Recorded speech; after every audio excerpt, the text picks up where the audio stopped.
নমস্কার। আজ 25শে বৈশাখ। আমার নিবেদন কবি সুকান্ত ভট্টাচার্যের লেখা এক যে ছিল আপন ভোলা কিশোর। স্কুল তার ভালো লাগতো না, সহ্য হতো না পড়াশোনার ঝামেলা। আমাদের চলতি লেখাপড়া সে শিখল না কোনো কালই, অথচ সে ছাড়িয়ে গেল সারা দেশের সবটুকু পাণ্ডিত্যকে। কেমন করে সে প্রশ্ন আমাকে করো না।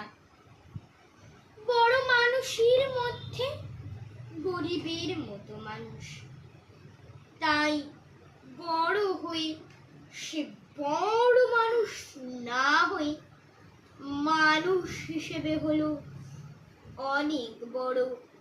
কেমন করে সে প্রশ্ন আমাকে করো না। গান সাধার বাঁধা আইন সে মানেনি, অথচ স্বর্গের বাগান থেকে সে চুরি করে আনলো তোমার আমার গান।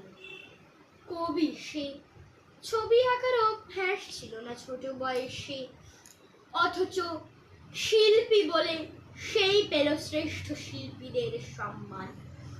কেমন করে সে প্রশ্ন আমাকে করো না। মানুষ হলো না বলে যে ছিল তার দিদির আক্ষেপের বিষয়। অনেক দিন অনেক বিদ্রুপ যাকে করেছে আহত, সেই একদিন চমক লাগিয়ে করলো দিগ্বিজয়। কেউ তাকে বলল বিশ্বকবি, কেউ বা কবিগুরু। উত্তর দক্ষিণ পূর্ব পশ্চিম চারিদিক করল প্রণাম।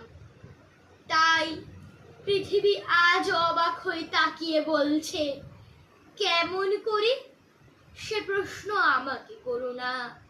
এ প্রশ্নের জবাব তোমাদের মতো আমিও খুঁজি। নমস্কার।